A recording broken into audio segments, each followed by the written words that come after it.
And we are back with another great episode of Liam Picks Fights. And I'm very excited today to be breaking down UFC Vegas 36, Derek Brunson versus Darren Till from a betting perspective. And I have brought along two hammers to break down this card with me. And I'm very excited to have my guests on the show. So without further ado, we will bring them along. We got Brady, better known as DFS by the numbers. Brady, how you doing today, man? I'm doing pretty good outside of really needing a haircut, but excited to be on the show. I watch your show every week. You do bring on a lot of fun guests, so I'm always interested in. Now I'm on it, so yeah, I can't wait.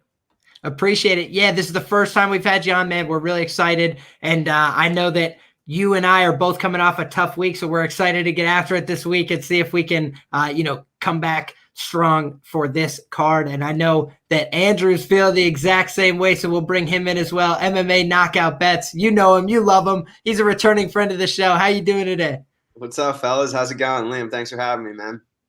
It's going quite well, brother. It's always a pleasure to have you on. We got UFC predictions 313 in the chat saying, yes, sir, on fire. We're ready to get started. And we feel the exact same way, brother. So without further ado, we'll kick this card off. We always start the same way. We look at the bottom of the fight card and we start there and work our way up. And I got action on the first one here, boys. So I'm excited to kick this one off. We got 135 pounds, Jonathan Martinez and Marcelo Rojo.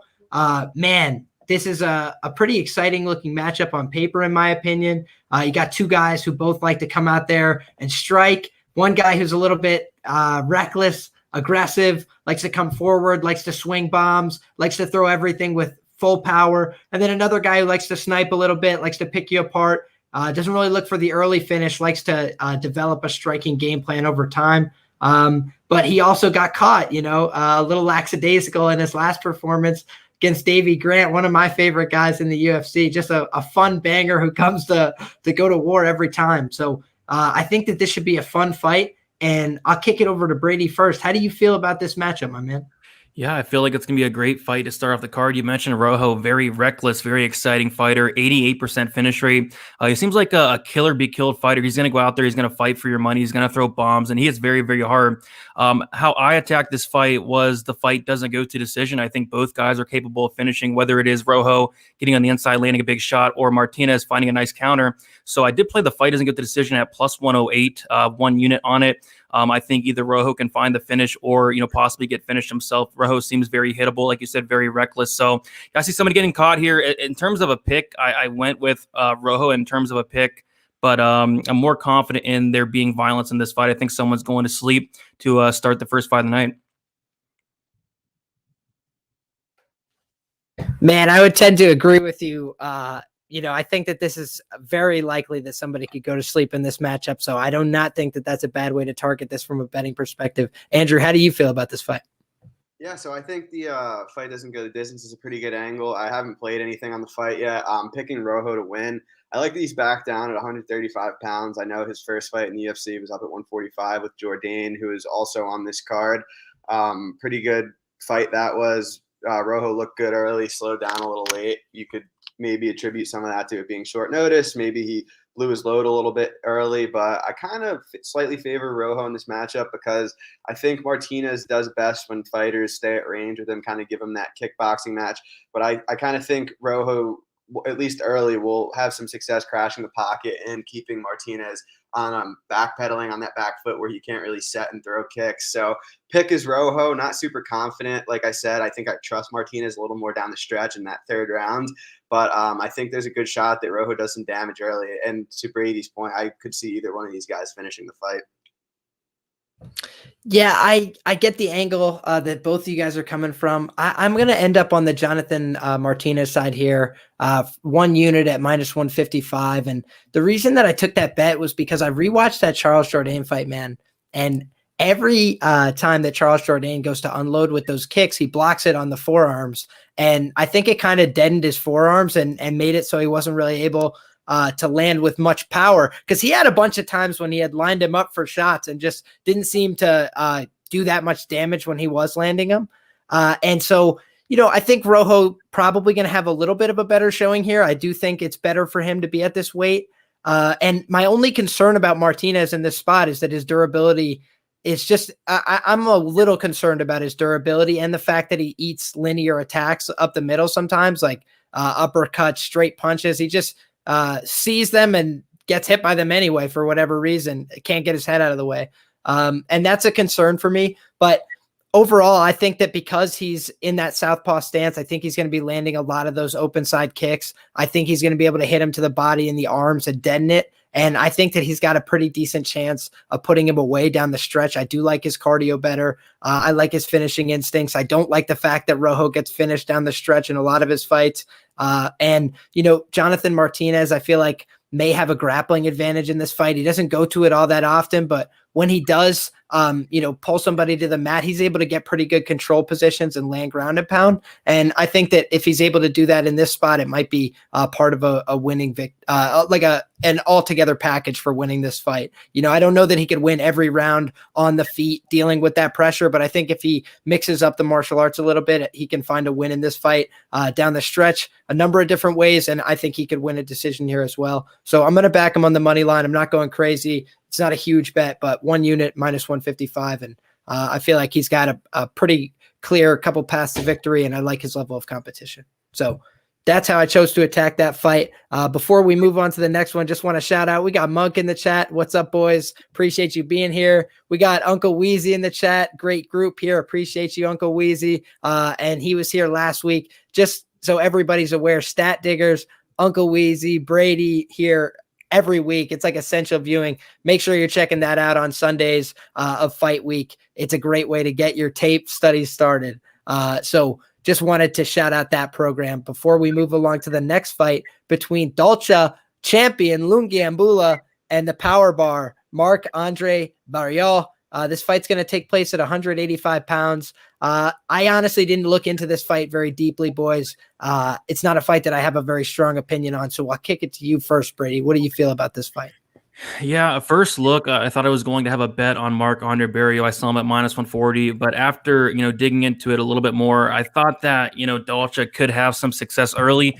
So I think I might attack it from like a live betting standpoint. We saw Marc-Andre Barriualt get taken down 2 times by Sanchez, got taken down by Christoph Jocko. I got taken down 5 times by Jungyeon Park. And I feel like Dalcha, at least early, can have success in getting the takedowns. The problem with that is I don't know if Dalcha has the cardio to wrestle for 3 rounds. And, Marc-Andre Barriualt has a very good takedown defense, very good get-up game, very strong, very hard to hold down. So I kind of see Dalcha potentially winning that first round with wrestling. And then as the fight goes on, Marc-Andre Barriualt kind of, being able to stuff the takedowns better and then just keep it on the feet. And when it's on the feet, I do favor Barriualt there all day. He's just so high volume compared to Dalcha, who is very, very low volume, basically throws nothing, kind of one big shot at a time.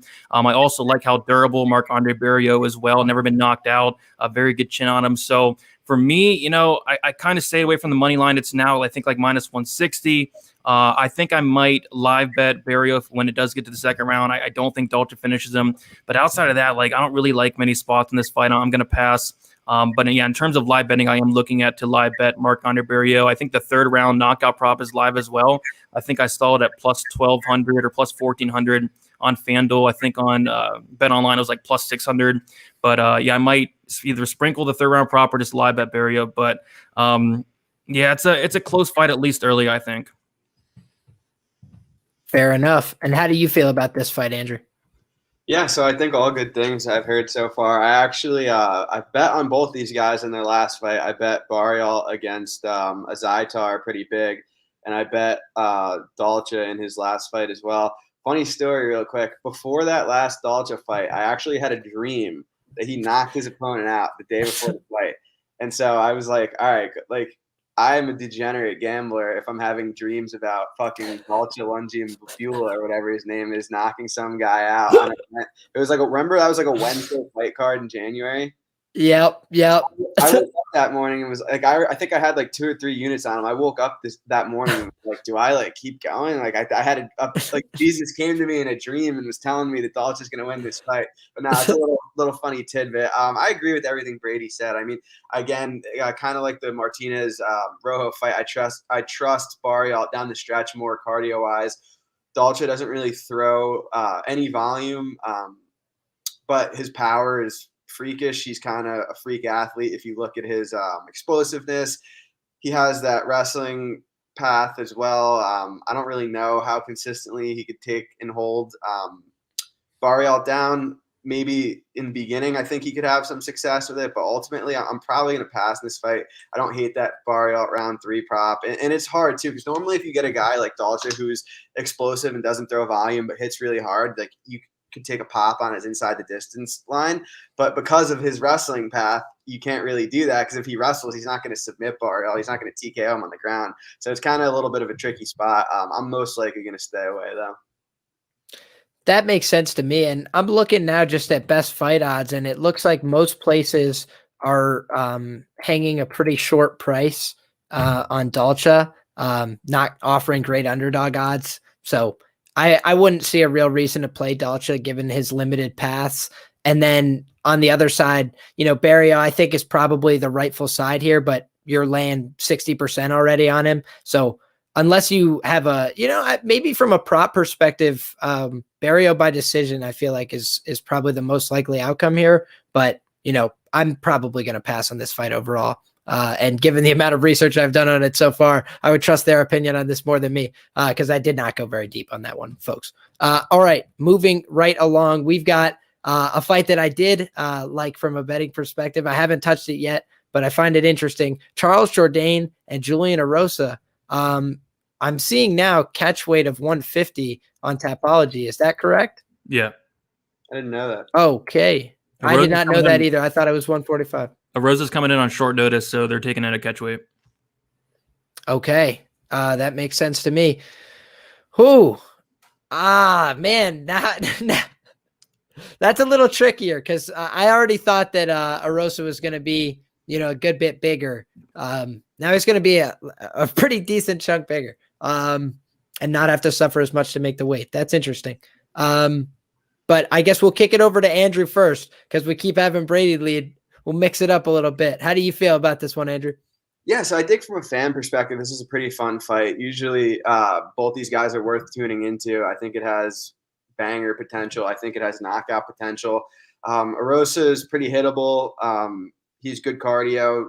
Jourdain, you could say similar things about. He's a guy I've bet on in the past. I think I even bet him against Kulabayo, and that was probably his worst performance in the UFC. But he's young. He's got skills. I think he could be around for quite a long time. He's a finisher. From a betting perspective, I agree with him being the favorite. I don't have super strong feelings about it. I think most likely he catches Erosa with something. Erosa doesn't always move his head. He's kind of hittable and relies on his durability sometimes, and it's cost him in the past. One thing I enjoyed when I was researching this fight is going into the third round of the fight with Jourdain and Rojo because they're both on this card. So obviously anyone who looked into this card has watched that fight at least once. And he's going off in the corner. He's like, "I'm going to finish him this round. I want to be champ." I thought that was really cool. And then he finished him in the third round. So that was just a cool little tidbit. But yeah, I think this line's probably about right. I'm excited about this one from a fan perspective. And yeah, I'm glad that they got this late notice fight in because it's going to be a fun one. I couldn't agree more, man. And on a card that kind of could use it. Am I right? Like a card that's losing every fight that it has. At least these are two guys that come to have fun fights, come to bang, as the kids say online. Brady, let's hear what you have to say about this one, my friend. Yeah, I definitely agree with a lot that Andrew said. I'm going to attack this fight from a violence perspective as well. It's a little more chalky than the Martinez-Rojo fight in good decision. I got it at -180. I have 2 units on it. And I think the most likely scenario is a Charles Jourdain knockout. He has a 100% finish rate. He's never won by decision in 15 fights. He hits very, very hard. And like Andrew mentioned, Erosa has no striking defense. I think it's sitting at 50%. Very, very hittable. Relies on a chin that he doesn't have. So I think Charles Jourdain has a very good chance of finishing Erosa by knockout. But on the flip side, Erosa a pretty solid finisher himself, 78% finish rate. And although Jourdain has never been finished, we have seen him hurt multiple times. So I kind of, took the -180 fight in the good decision. It kind of covers both ways. But yeah, I do agree that Jourdain, the line seems about right to me. I do think the most likely scenario is Jourdain by knockout, which is +145. But I ultimately went the safe route, covered both sides, and I think Jourdain does get a finish here. But I did play the fight doesn't go to decision instead. I hear you completely, man. And I think that that is a smart bet. And I do think that this fight is going to end inside the distance.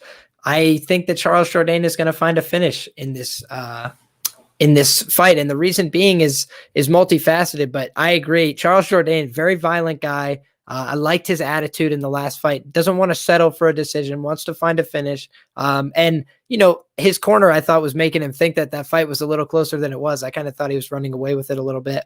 And on top of that, Julian Erosa, he's a tough guy, but unless he's in the right style matchup, his chin is just going to be a liability. And I do think that, this reminds me a little bit of that Teruto Ishihara fight. It's from a really long time ago, but Teruto Ishihara just came out, landed a lot of kicks, was moving, made him angry, made him miss, and then was styling on him with punches too, just countering him hard.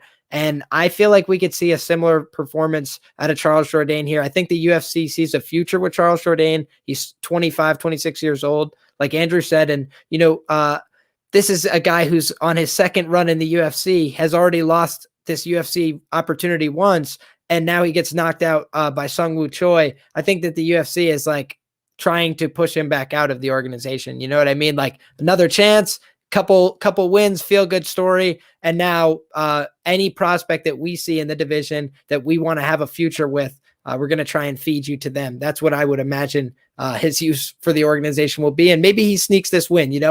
Full disclosure, I had Kulabau actually in that fight and got the draw plus 365.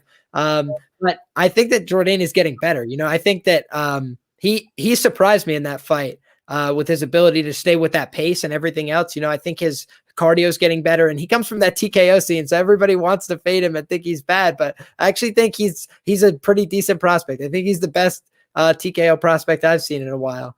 So man, I got an eye on him here. I think he's going to win this fight by knockout. Haven't played it yet, but at plus 145, I'm considering. And man, I feel like he should be priced a little bit higher here on the money line, but then I'm worried that I'm getting out over my skis. So I'm going to do a little more research before I play that. But I think that Charles Jourdain is the side here. Although the thing that concerns me is that height and reach. Like I said, Erosa at 150 pounds, he's going to be the much bigger guy. That's the only thing that scares me off this. And especially trying to finish somebody, that's a little bit bigger, that's coming in with more weight than they normally have. He's normally at 145, so that probably diminishes his durability to some extent. I think that if he comes in with more weight, probably not a tremendous amount for his chin, but could do a little bit. So shout out Z is in the chat. Brady looks like he's preparing for winter hibernation. I do. Fair enough. And then we got my man Will. What apps and platforms do you guys use to bet? So it all depends. We're all over the country here, Will. So I drive across the border. Will is a local friend of mine. I drive across the border to New Jersey. I use BetMGM, which I just started betting with. I use Bet Online, which is probably the sports book that I bet with the most frequently, or I find myself using them the most frequently. But I also I bet with DraftKings from time to time. I don't keep a very high percentage of my bankroll in those apps, though, because, again, I have to drive across state lines in order to access them without a VPN. So I don't know if you guys want to talk about what sites you normally use to bet, but I'm sure you guys probably have a variety of books. That like FanDuel, DraftKings, BetOnline, those three pretty much. Cool. Yeah.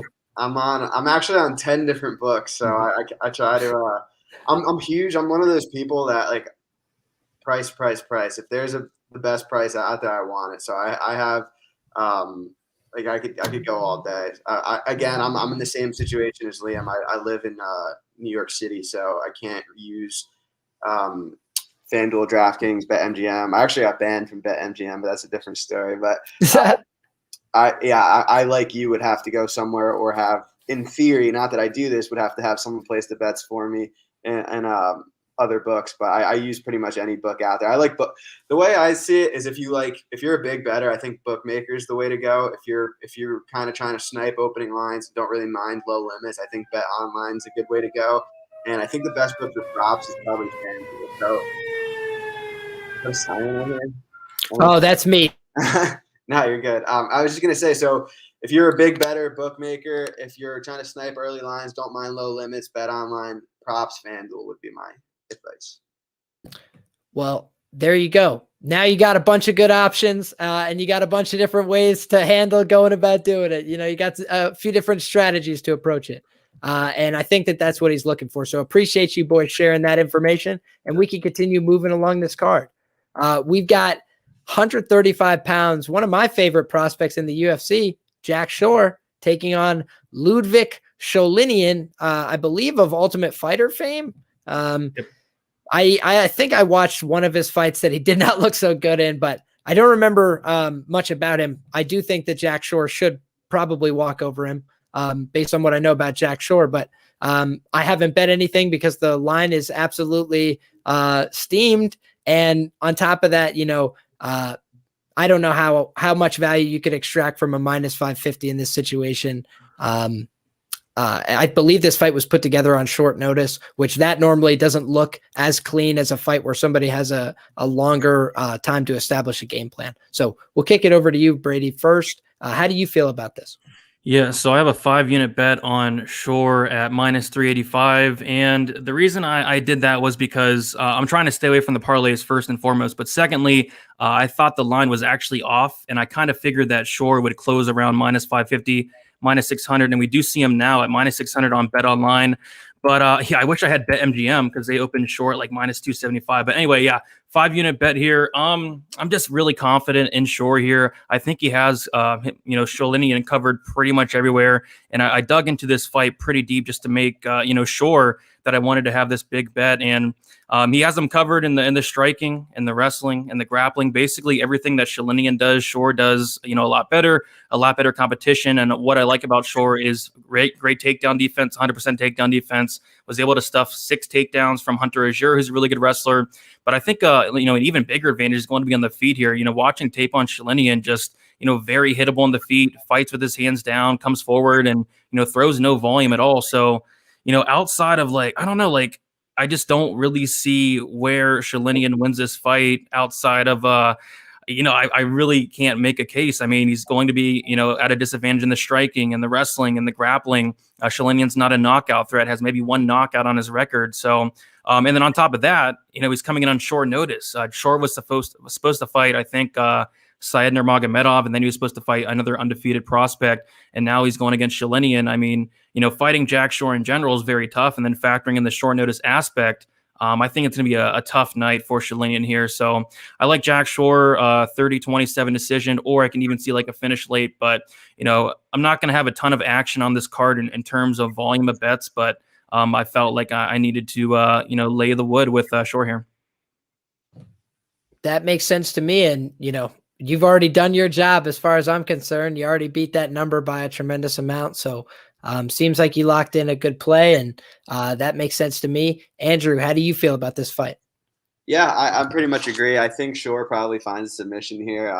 This is one of those fights where I wish I wasn't a tipster because the price was hanging around minus 275 when it first opened up, and I for those of you who aren't familiar with me, I usually tape very far ahead, so I usually try to stay 1 or 2 cards ahead. So I had already ran through this one, and I knew Shore would roll, and I saw minus 275 sitting there for about a day or so, and I was like, I need to wait for these limits to settle for it to become widely available for me to bet it. And sure enough, by the time that came, price was long gone.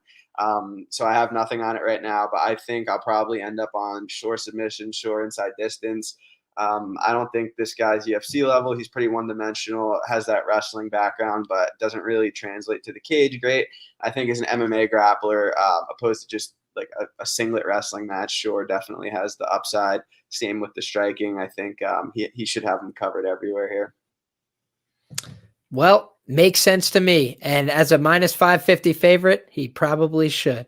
So we can move on quick from that one, boys. Right along to a women's flyweight fight between Yeon Kim and Molly McCann. This is the kind of fight where you're like, man, the UFC puts on a lot of cards every year, don't they? Interesting one here, boys. I'll kick it over to you first, Andrew. You seem to perk up at this. Yeah, this is the first fight I have a bet on of the night. I like Kim here. I think she's the better boxer. She has a big reach advantage. I think McCann needs to wrestle to win this fight, and I don't think she's that good of a wrestler. I don't think her top control is any good, and I think she's going to have trouble closing the distance with that reach advantage to get a takedown. I mean, shooting from far away can only get you so far, as Liam, you're very familiar with. Yeah, I've done a lot of it. No, I doubt that for sure, but yeah, I think Kim's the side here at -110. I took a little pop at it. Not thrilled, don't love her grappling, but I think it should be good enough, and hence why it's a small play here. But I think the striking is pretty clear for Kim. The physical attributes are clear for Kim, and as long as she doesn't get stuck on her back for long periods of time here, I think she should handle this fight.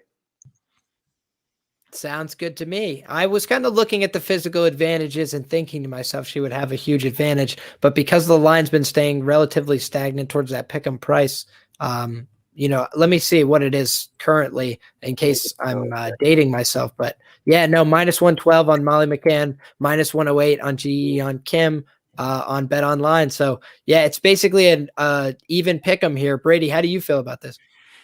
Yeah, I mean, I'm actually going the other way. I'm on the McCann side, just a small half-minute bet on the decision prop at +155. And my reasoning is actually the wrestling aspect of things. And I agree that McCann's not the best wrestler in the world, but Kim has a 42% takedown defense, I believe, and she does tend to get stuck on her back as well. And, again, she's not the best wrestler, but what she does do is she goes after takedowns. She attempts nearly 5 takedowns per 50 minutes, and I think she can mix in the wrestling, but the 10-inch reach disadvantage definitely does concern me. The height disadvantage, he's going to be much smaller.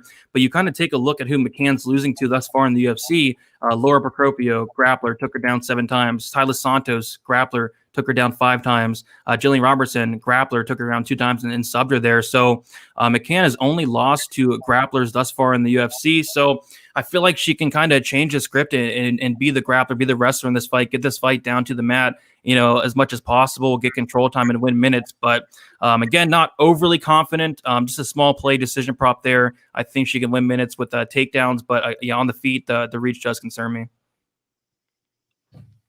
Again, that makes sense to me. It's a pick 'em fight, right? And it's basically saying plant your flag. Who do you like in this spot? And both of you guys think you see an edge. Makes sense to me. I haven't looked into this deep enough to have a strong edge. Molly McCann, I would say, is not a fighter that I'm normally looking to bet on.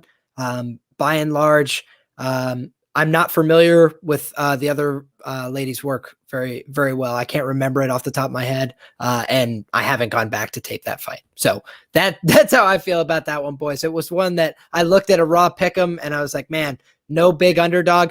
Honestly, the only thing that stuck out to me from a betting perspective was that under, which I think was like +300 or something. And whenever I see an under like that at such a ridiculous price, I do always take a look, because women's fights do end inside the distance, and they're not often or always expected to. A lot of times the market feels like they're going to go to decision and undervalues the unders in women's fights. So I'm going to take a look at that under. I might end up with a small play on it before fight time, but otherwise I don't have a strong inclination one way or the other.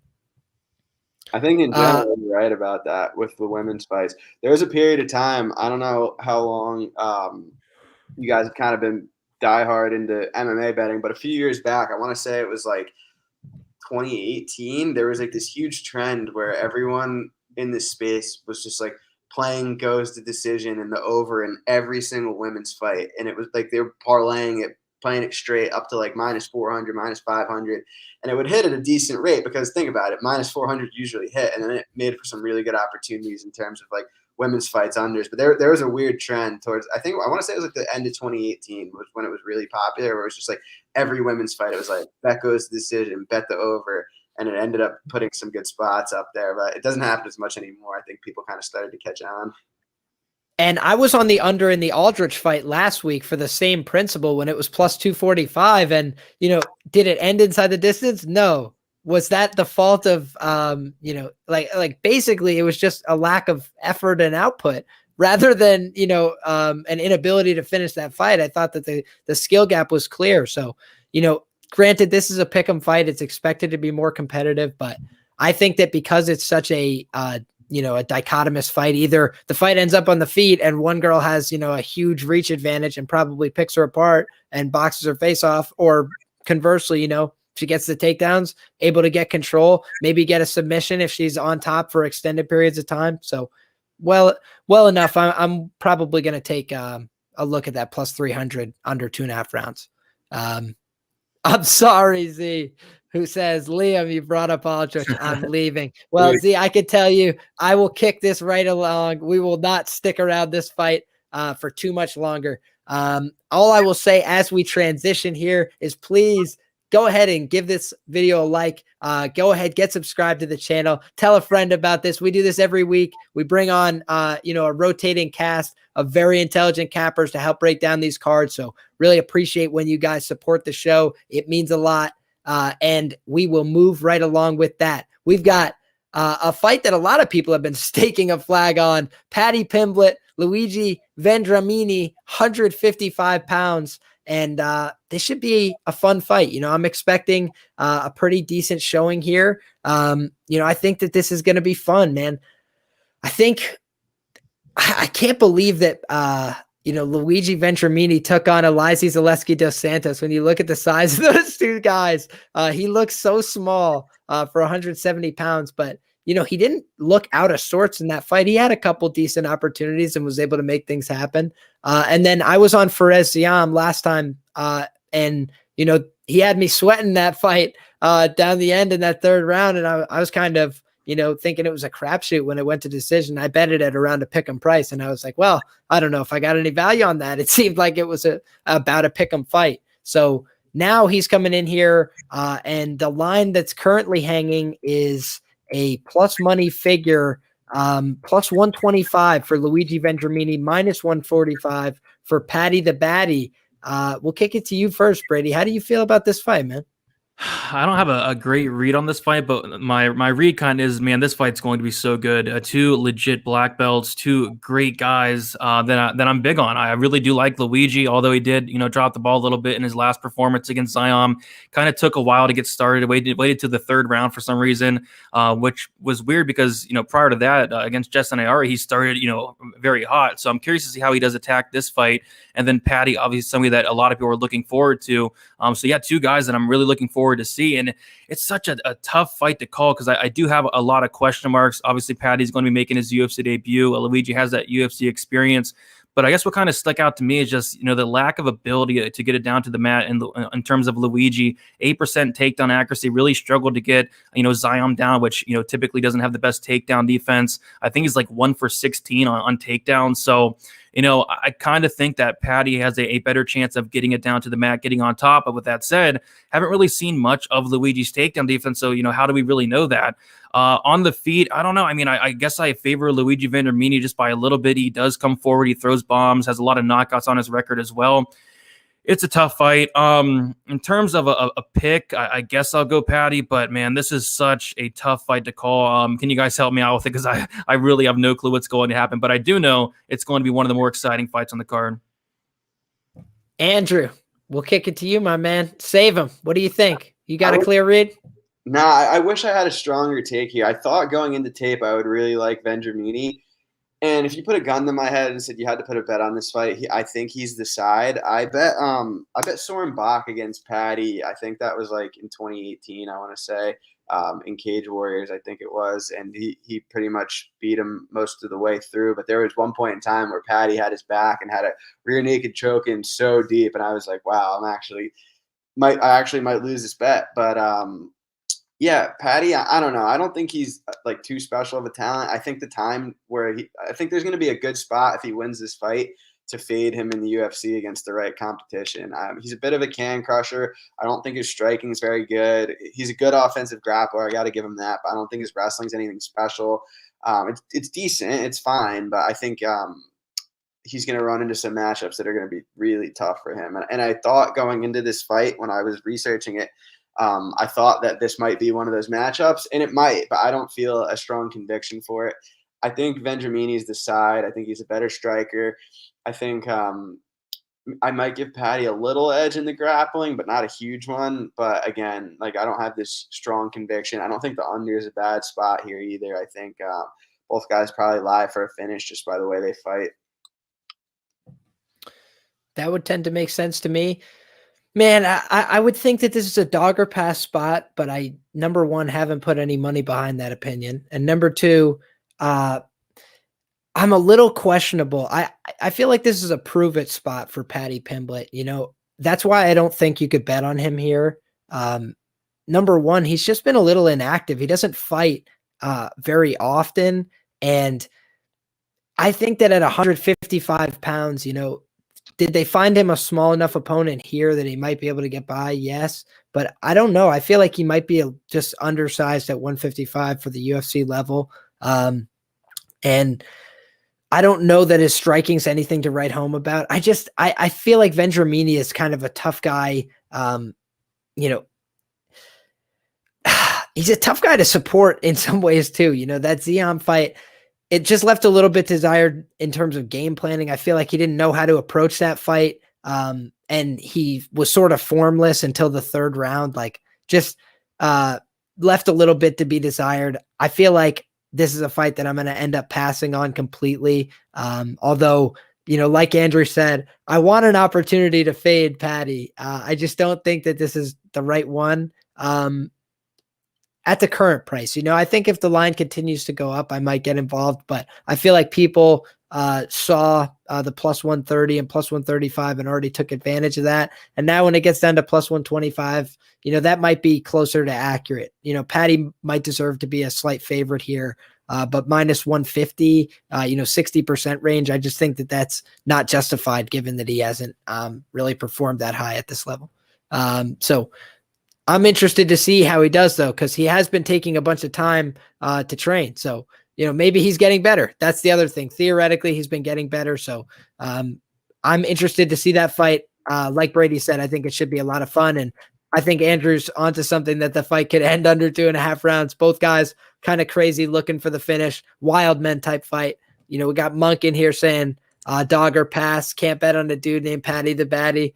Well, hey, I'm not going to hate on his name, man. I'm just going to say I'd like to see him prove it at this level before I get involved financially. So with that being said, we'll move on to another fight with fighters that are hard to support financially. Khalil Rountree and Modestas Bukauskas at 205 pounds. And we got 15 live viewers rocking with us. Appreciate each and every one of you guys.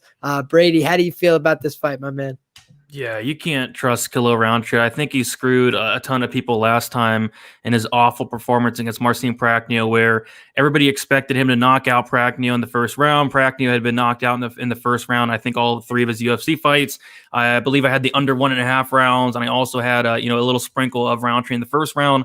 Obviously, neither of those happened, and he basically pretty much did nothing in that fight. It's just, you know, sometimes a Rountree shows up, and sometimes he doesn't. Sometimes he puts on a masterclass performance like he did against Eric Anders back in 2019, where he knocks him down 4 times, and sometimes he takes a crap like he did in the Marcin Prachnio fight. I'm not high on Modestas Bukauskas. I would not be shocked if he, pulled a Prachnio and kind of just outpointed Rountree for 3 rounds. But, in terms of a pick, I'm actually going to pick Rountree. Modestas is very hittable. I have question marks about his chin. I've seen him hurt multiple times, knocked out, I think 2 or 3 times as well. I'm going to say Rountree shows up and he knocks out Bukauskas, but there's no way I'm betting Rountree in this fight. So this is an easy pass for me. But in terms of a pick, I'll say Rountree, as I'm not that high on Bukauskas, his striking defense or his chin. But it's a tough fight to call. Fair enough. And Andrew, how do you feel about this fight, my man? Yeah, I'm going to break this fight down in four letters. PASS. Pass. Just pass on this one. Nice. And that's a fair enough breakdown for this fight. I'll talk about the fact that Modestas Bukauskas, I felt, I really enjoyed the personal story from him, which is never a way to bet on somebody. So that's why Andrew's pass is the correct mode here. And I liked his personal story, talked about training with his father and all this stuff. And, devoting everything to become a world champion. Seems like a kind of guy who is all in, on his career. Whereas Khalil Rountree strikes me as a guy who's like, half in, half out, not really sure what he's doing. But that being said, I do think that the skills favor Khalil. So that's why it's a tough fight, to really break down. Khalil doesn't show up looking like himself every fight. And that's kind of hard to, consistency is key when you're looking at somebody that you're trying to bet. And when you're getting an inconsistent performance time in and time out from Khalil Rountree, it's really hard to know whether you should be betting for or against him. So Andrew kind of hit the nail on the head. This is a fight that I'm going to end up passing on. I would think it's a dog or pass situation, but Khalil Rountree isn't somebody I'd like to invest in at this point. But could he make this fight look easy? Maybe, because Modestas kind of gets panicked, keeps his chin in the air. But I don't know. I think if the fight gets extended, that's when I see Modestas taking over the fight and probably winning it. Khalil has, slowed down considerably over the course of a fight before. And I wouldn't be surprised to see that here. So, man, complete pass fight for me. And we move along to David Zawada, who has been like the underdog steam of the week. He's been, bet from plus 170 range to plus 125 range around the market. Currently on Bet Online, you can get a price of plus 113. David Zawada, minus 133. Alex Morono. Wow. So this line has moved considerably, boys. Potentially one of you guys have helped shift the line. Brady, I'll kick it to you. Yeah, I have no action in this fight yet. I'm kind of interested in the violence prop, and we'll talk about why. But in terms of a straight pick, I don't know. It's a tough fight to call because Alex Morono, I think he has a lot of tools to win this fight. I think if he went to his wrestling, which it's not something he does as much as you really like to see, but if he goes to his wrestling, I think he can have success here. Zawada, 57% takedown defense, taken down at least once in 3 of his 4 fights. In the fight, he was not taken down against Danny Roberts. He was controlled for 9 minutes of that fight. Alex Morono, a very good black belt, but never seems to use it. But if I knew Alex Morono would come in here, use that ground game, get takedowns, stay on top, I think he could really win this fight. The problem is I just don't know if he's going to go to that game plan. What he likes to do more often than not is just stand and bang. And at that point, who knows what's going to happen. I like the volume of Morono. He has been knocked out twice, as has Zawada. So I kind of think it's one of those fights where they kind of just, stand in the middle and bang until one man falls. Both guys very dangerous, both guys very exciting. As far as a pick, I'll take Morono with not much confidence. I think if he does come in here with the game plan of getting the fight down to the mat, I think he'll look like a pretty solid favorite, get control time, get takedowns. But for me, I'm kind of tempted in the fight doesn't go to decision, which is plus 120. Both guys are very solid finishers. Both guys have been finished. Zawada's been finished in half his losses, 3 out of 6. And then Morono has been knocked out twice. Zawada, a 89% finish rate, very dangerous. And then Morono, 64% finish rate as well. So if anything, I'm kind of tempted in the fight doesn't go at plus money. But outside of that, it's a pass. That makes sense to me. Fair enough. And especially after the lines move so much, you always have to ask yourself the question, when does there cease to be value on this line, at any point? Just to shout out some people in the chat. We got Bo Miller says Khalil is a huge bum. Bukauskas is a huge bum. There's no two ways about it. That makes sense to me. We got UFC predictions 313 saying, now this one I will pass. But he is taking Morono in terms of his pick. I think that I'm going to have to take Morono in terms of my pick, but I think it's a tricky enough fight, man. I think that people who got Zawada at plus 170 are sitting pretty because it just shouldn't have been lined that wide. But, man, Morono, he kind of just is he's one of those other guys that he's not very consistent, man. Sometimes he comes out and he looks like he has 3 rounds of cardio and he looks like he's an opportunistic finisher and he looks like he's well-rounded with skills everywhere. And sometimes he comes out and he looks exploitable on the feet and he looks hittable. And sometimes he comes out and he doesn't have that full 15 minutes of gas that you need. And that's a little scary to me. If I'm not mistaken, he trains out of Fortis in Dallas. Is that correct? Yeah, it is. And Fortis has kind of been on the skirts a little bit. A couple decent contenders at the top of that gym, but been dealing with some recent struggles in the UFC. Something to look at. We got UFC betting experience saying Zawada KO plus 600 isn't a bad price.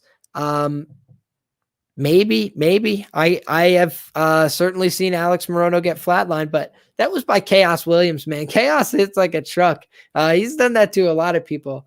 Zawada, I feel like he's had some opportunistic finishes, but yeah, I don't know. Not a tremendous amount of power, but barring Andrew having a strong opinion on this fight, we'll bring it back to him when he's ready. But I think that I'm happy and content to move right along to this co-main event fight I'm a little bit more interested in. Oh, Andrew, you're back. Perfect timing. How do you feel about the not a worry at all? How do you feel about the Morono Zawada fight?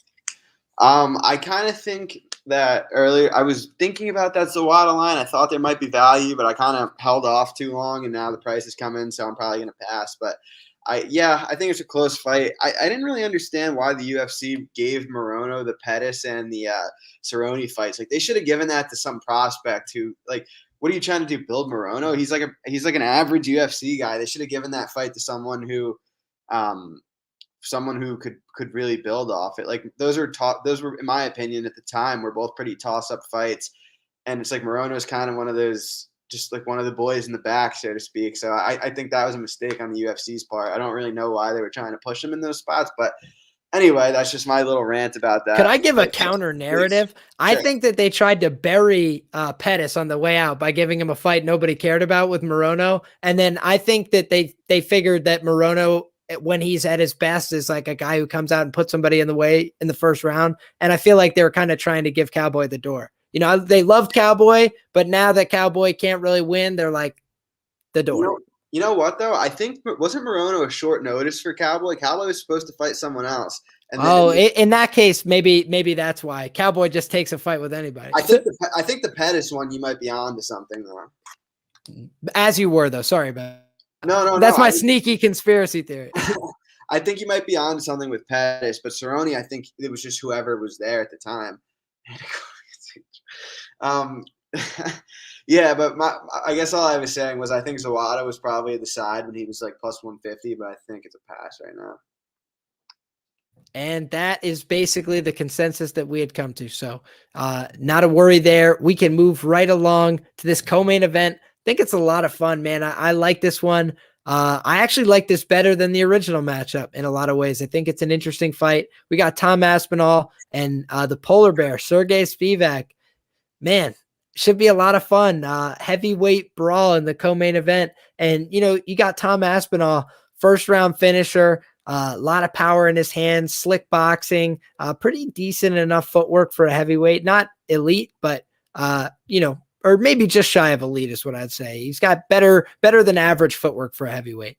And that being said, he's kind of, I think he's gotten away with a little bit so far in his UFC career. He's been matched up with a couple of guys who are, Jake Collier, who's like the artist formerly known as Jake Collier, a middleweight, now shows up looking completely different at heavyweight, and didn't look good in that fight. Instantly gets finished. Okay, we move on to the next one where he gets Alan Badeau, and it's like it was clear from the beginning that this guy is decent enough, and they just gave him a couple of easy enough opportunities, Then he goes in and he fights Andre Arlovsky, and that's an impressive win, obviously, right? Most prospects get turned away at the Andre Arlovsky level of the heavyweight rung, and he was able to get a win there.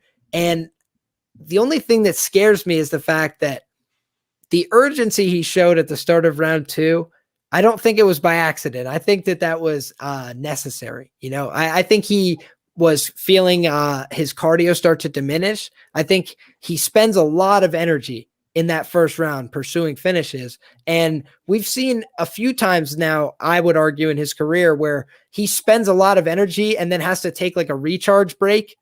And then he'll try and fight you again. Like in the fight that he lost, I went back and I taped the fight he lost. I'm blanking on the guy's name, Stuart something or other.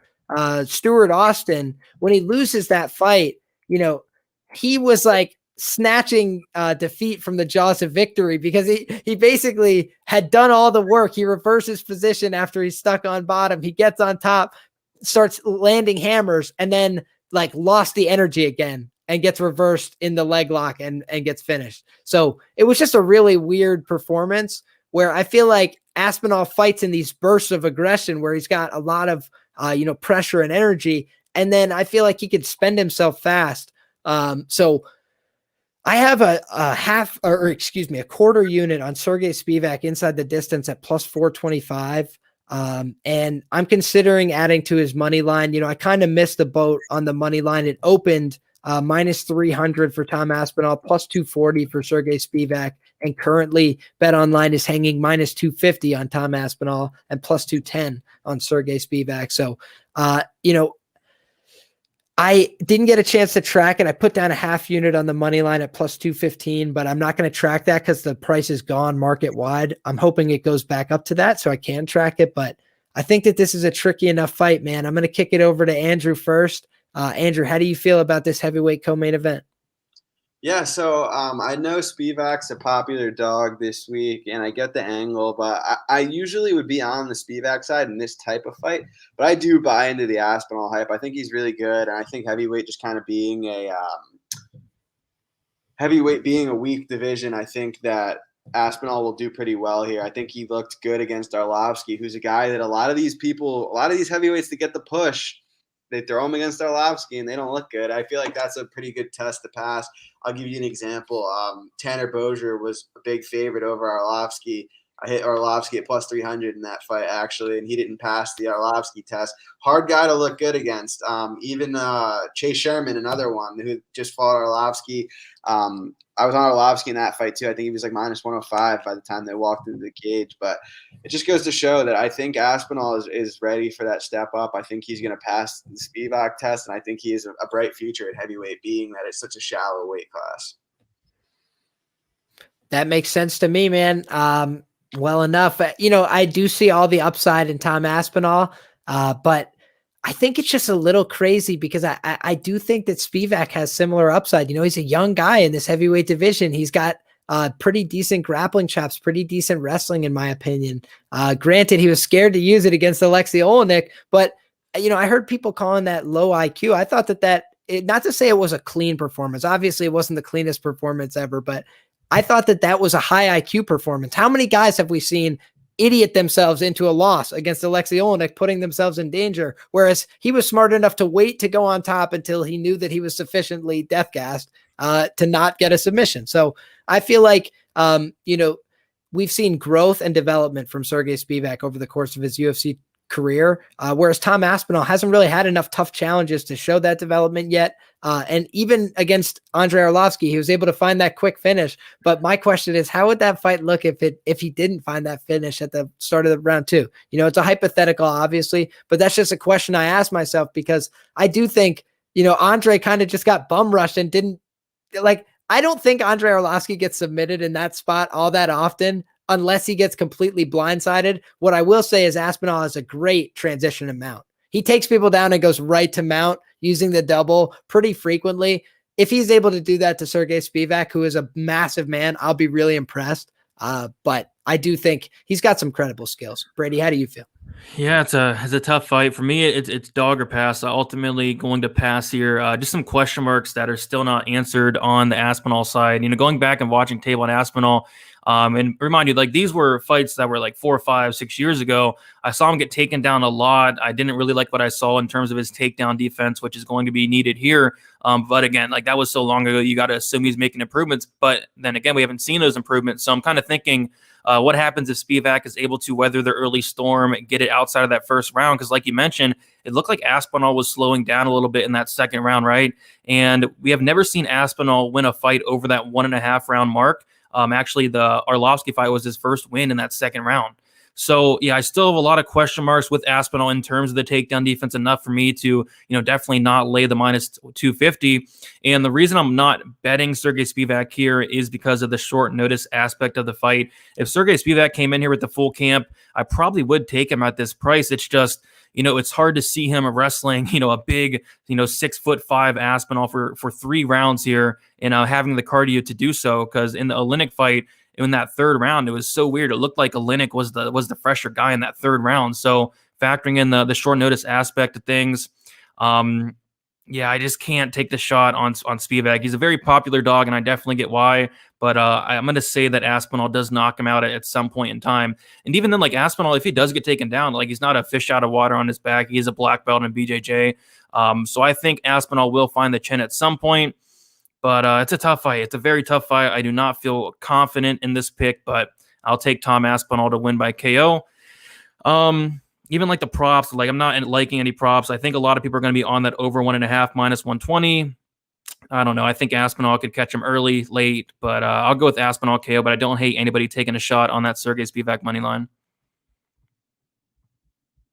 Yeah, and I honestly, I'm going to do a little bit more looking before I lock in any more action, but I feel like you could cover a lot of the outcomes of this fight by betting on Aspinall round 1 and Aspinall round 2 and Sergey Spivak money line by decision, inside the distance, whatever else. I feel like that would be a profitable way to attack this fight. Like I do think that Tom Aspinall, I like and respect guys that come and just bring a force and a pace that people can't keep up with. But I also do try and keep my eye out on people that have a pace that's unsustainable, is what I call it. And putting a pace on somebody is awesome, but if you put yourself through a pace that's unsustainable, sometimes you find that those guys can't make it past 7.5, 8 minutes. And I do think that that's a real concern for Aspinall. I don't know that it was a technical deficiency that lost him that Austin Stewart or the Stewart Austin fight. I can't remember which is the surname, something or other. His name was Austin, but I felt like that was a cardio failure. I felt like he really spent himself in terms of cardio, and maybe he's improved that since 2015, but it didn't look like it to me in the Arlovsky fight. And I have seen Sergey Spivak make it 15 full minutes and put together a good, solid 15-minute performance in the UFC. That's what I'm going to bank on here when I put a little money behind Sergey Spivak. So that's how I feel about the co-main event. We got 19 people rocking with us as we're about to transition to this main event. I ask you one last time, please go ahead, like this video if you haven't already. Go ahead, get subscribed to the channel, tell a friend. Go ahead, look in the description box below where you can find the Patreons, where you can find the YouTubes, where you can find ways to support the awesome guests that I bring on my show. Make sure you check it out because we got everything listed in that description box below for you. Nice and convenient, but make sure you give them a follow. Always dropping insights for you guys as well. And as we kick it along, just want to shout out my man Gramps as well. Got 1 unit on Spivak plus 210. Gramps, appreciate you shouting out in the chat. So moving along, guys, we got the main event of the evening. Holds a special place in my heart. Derek Brunson, same college wrestling coach, Jamie Gibbs. He's a UNC Pembroke All-American. Absolute stud of a wrestler. I was participating in a conversation today with AJ Shula on Twitter about whether or not this guy is the best wrestler in the middleweight division. And, it's getting harder and harder to say he's not. I think Chris Weidman obviously could lay claim to that. But, if you're looking at active competitors that are going to fight in the next 6 to 8 to 10 months in this middleweight division, Derek Brunson's probably the best guy in terms of his wrestling. He's certainly top 3. And, that's pretty impressive. I think that on top of that, Derek Brunson's got real knockout power. He's shown that across the course of his career. He's put guys away. Uriah Hall, that fight comes to mind where you think that Uriah is the striker and Derek Brunson's the one that able to put him away in the first round. We got Rob saying blonde Brunson for the limit. I really think that the change that we've seen from Derek Brunson since he's been at Sanford MMA has been substantial. I think he's shown better confidence. I think he's shown better patience and poise under pressure. We've seen him hurt, right? He's been hurt in the past and he went batshit crazy. Now when he's hurt, he tries to wrap people up. He keeps the clinch. He tries to eliminate space and he tries to look for those takedowns, which he's a very good takedown artist. He shows a 33% takedown accuracy or whatever it is. So people that look at the stats might say, oh, you know what? He's not really getting to his takedowns as often as I'd like him to be. Fair, but it's because he chains his attacks together, right? So he doesn't get credit always for the first attack that he uses to punch the body and come upstairs with a hook. And then when the guy goes to punch back, he lowers his level again and goes again. I think Derek Brunson, the reason he comes in as a massive underdog in all these fights is because people expect he's going to end up in kickboxing matches, but he ends up in wrestle kickboxing matches, and he makes them much more competitive as a result, right? He's able to force guys into wrestling exchanges, and people know that he can take them down, so they have to respect it. They start their defense, and then he punches them in the head with a hammer. And I think that that's like a legitimate skill set. I think it's something that people don't always look at. They go, who's a better striker on paper? Who's a better grappler on paper? I think that in this fight, this is a competitive fight standing where Darren Till probably has better durability, but he has similar power, I would think, to Derek Brunson. And then meanwhile, we've got Derek Brunson, who's got a pretty clear grappling advantage, but Darren Till, who's shown an ability to defend takedowns over the course of his career. And he's also shown an ability to get back up, to dig underhooks in fights like the Kelvin Gastelum fight. So it's a really compelling main event, in my opinion. I like these middleweight fights, middleweight division been getting a showcase of late. So Brady, we'll kick it over to you, man. How do you feel about this middleweight main event? It's such a tough fight to call for me because I feel like, Brunson's going to be winning minutes of this fight. What I don't like about Till is just, how low volume he is. And me and Uncle Weezy were talking about on Stat Diggers, and, the most significant strikes Darren Till has ever landed in a fight is 49. He's never hit 50 significant strikes in a fight. So if Darren Till does not knock out Derek Brunson, he probably loses. He probably gets taken down a few times. He probably gets, outstruck at times in terms of the numbers. Of course, he'll probably be landing the better shots, the harder shots, in my opinion, as well. But if he does not knock out Derek Brunson and it does go to a decision, you got to think that Derek Brunson is going to be winning minutes of this fight.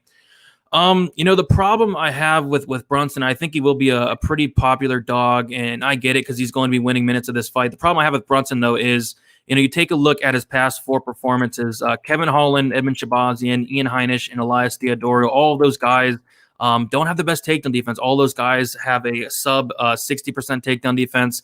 And in that Holland fight, it was a 5-round fight. He went 5 rounds. That was nice to see. But Kevin Holland didn't really make an effort to, first, stuff the takedown. Second of all, to really get up. He didn't really make Brunson work at all. And I feel like he's going to have a much tougher time, 1, taking down Till, and then 2, holding down Till. And in that Holland fight, there were a lot of sketchy moments that I didn't really like to see on the feet with Holland and Brunson. I think at one point, it was like in the 3rd or 4th round, Holland hurt Brunson pretty bad. It looked like Brunson was about to go down, and then he got the takedown to kind of save himself. So, I'm going to be, I'm not going to be exposed to this fight by much. I did take a half unit shot on the Till by knockout because I think that's his path to victory here. I wouldn't touch the Till money line because, again, I think he's going to be losing minutes of this fight in terms of the volume, in terms of getting taken down here and there. But I just think at some point in a 25-minute fight, that Brunson's chin will get tested and will get cracked. Brunson, has been knocked out 5 times. So I'll go Till by knockout, but I honestly don't hate the underdog shot in Brunson. But for me, I'm going to be very, I'm going to limit my exposure to this fight, half unit shot on Till by KO. But again, it's such a tough fight to call because if Darren Till does not get a knockout, I really have some serious concerns about him winning this fight. Dutch kickboxing Brunson by knockout in the first 60 seconds. I'm kidding. Andrew, on to you. Yeah, so I'm going to have a pretty different take here. I think Till should be a much bigger favorite in this spot. I don't agree with the narrative at all that he's not going to win minutes here. I think when's the last time Till has faced a striker? I don't want to call Derek Brunson a bad striker, but like Robert Whittaker is a better striker than him. Kelvin Gastelum is a better striker than him. And you can make a case that Till won both those fights. I scored the Whittaker fight 3-2 for Till, but I think that fight was proof for me that he can win a 5-round fight against probably the second best middleweight in the world in terms of that type of fight. And I mean, going into this tape in my head, I was like, okay, Brunson's path to victory is probably a wrestling-based decision here. And after running it back, I don't think he can win a wrestling-based decision. I don't think he has what it takes to take Till down and hold him down consistently. I think if he does get a couple takedowns, I think Brunson's going to get tired. And I think I like Till's get-ups. I like his takedown defense. He's a big guy in there. He makes himself wide up against the cage, hard to take down. I think Brunson's better path, or I shouldn't say better path, I think the more realistic way he wins this fight is with catching Till on the feet. Although I think Till is a much better striker, there's times where he's kind of willing to dick measure with the other guy, where he is willing to, it's almost like how McGregor used to be, where he was fine in a dick measuring contest because he could rely on his chin, and Till does that too, and because he loves it, he knows he's usually the more powerful guy, he knows he's usually the better striker, until it didn't work for him against Masvidal. And I think that's Brunson's path to victory, is catching Till in this fight, and I think it could happen. Woodley. Yeah, and Woodley. The Woodley fight was weird. Till just kind of froze up in that moment. He was young. I kind of give him a pass at that time. I think he's looked better since moving up to 85. He was doing those crazy weight cuts at 70. And again, I'm not making excuses for him. This is just how I see the fight going. Brunson has been knocked out. I mean, Holland had Brunson hurt even in a fight where Brunson was dominating. So I think that was definitely sketchy on the Brunson side. And I didn't Shabazian have Brunson hurt a little too in that first round. I don't know. It's been a while since I watched the tape on this fight. It's been a few weeks. But anyway, I think Brunson has had a nice resurgence to his career, but I think it ends here. I've got Till at like 75% in this fight. I think Brunson needs to catch him to win. I think Till is more likely to get a knockout. I think Till is more likely to get a decision. And I don't really see Brunson having much success in the wrestling, at least not sustainable success. He might get a takedown or two, especially early, but I don't think it's sustainable down the line. That's fair enough, man. I think that, the real concern here for me is that Derek Brunson is just an older guy in this division, and Darren Till is so young. I hate betting against somebody who's so much younger. And, I can see all the points that Andrew's making. He's making a pretty good argument for him. I do think that 25 minutes of sustainable wrestling success, I do think is tough for Derek Brunson in this spot. I also scored the Whitaker fight 3-2 for Darren Till. And, that is a credit to him. I thought it was a very close fight. Obviously, I'm not going to, battle anybody who feels differently, but I felt like it was, a close fight that could have definitely gone 3-2 to Till. And that's impressive, man. Till's also just, come up short in fights where I thought he should have been a clear favorite. I thought he should have been a clear favorite against Masvidal. I thought he was bigger. I thought he should be able to land, and he gets starched, man. And that was a bad one. That was a really vicious knockout, made people think Masvidal was going to knock out Kamaru Usman. So it's a tough fight for me, man. I got my personal bias for sure, but I also think that Derek Brunson, I think that if he's active on the feet, if he's throwing more, if he's landing more early, and if he blitzes early, he could definitely find success, find the chin, and knock out Darren Till. Because I do think he's the bigger guy at 185. And I think that his striking is looking a lot better. But I think that Till's a little harder to hit than most of the guys Brunson's been fighting. I think that he has better cardio, and he's not going to self-destruct in some of the ways that his other opponents have. So as long as Darren Till is able to keep his composure in the main event setting here, because he did really collapse under the pressure I felt against Tyron Woodley. And, I've heard people talk about gave Tyron Woodley the only real dominant UFC performance of his career. And, that's kind of true, virtually no shots landed, couldn't really get up from the bottom, ate a ton of shots, and then get submitted. And the only thing that I will mention is that I had a Derek Brunson by submission ticket at plus 14 something, I think, against Kevin Holland. And when he was holding him in that head and arm choke, I was like, we done it, boys. We're rich. And he didn't end up finishing it. But, I think people sometimes sleep on the fact that Derek Brunson is a credible grappler as well. And so he has wrestled and controlled people that are hard to control, like Heinisch.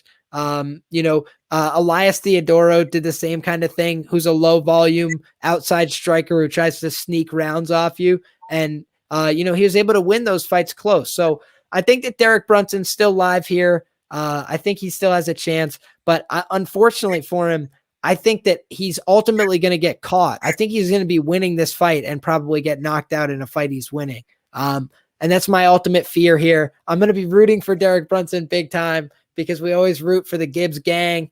And he's still got a credible wrestling game. I think he could I think his best chance to win this fight for sure is to get Darren Till seeking underhooks. Darren Till likes to dig his underhooks right away when somebody enters the clinch. I think if he tries to get him digging underhooks and then comes upstairs with big hooks, I think that's the best chance for Derek Brunson. And I would love to see him absolutely flatline Darren Till, but I think it might go the other way around here. So it's a heck of a fight on paper. Middleweight always puts out a good one. I'd like to see Derek Brunson continue this career resurgence, but we've seen many times in this organization that the young feast on the old. So this is a setup fight for Darren Till. This is the UFC saying one last chance for you to get this title run going. And I think he's probably going to capitalize here. I hope he doesn't, but I think he's going to. So with that being said, we've done it, boys. We went through all the fights on this card, and I appreciate you guys spending some time with me, with the people. We still got 17 people rocking live with us, and we appreciate each and every one of you guys. So without further ado, I'm going to kick it over to Andrew first, and you could tell the people where they could find you and all the places that you post your work. Sure. Well, first of all, Liam, thanks for having me on. Brady, it was fun talking with you as well. My Twitter is at Bets and Picks MMA. The header or whatever is MMA Knockout Bets.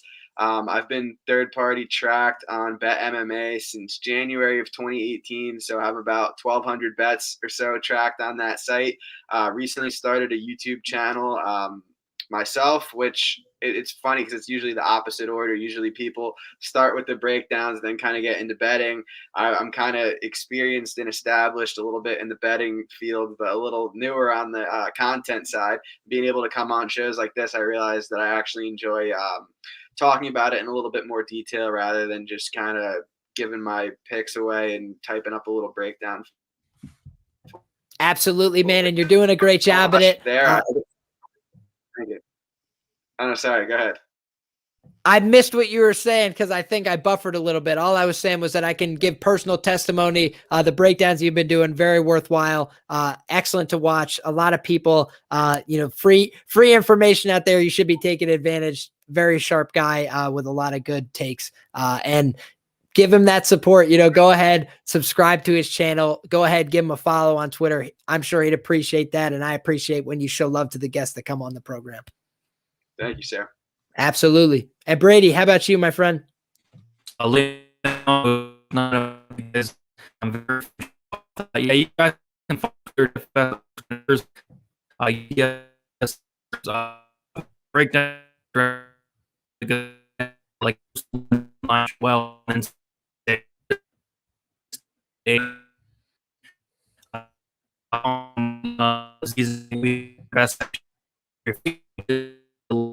doing it. Yeah, and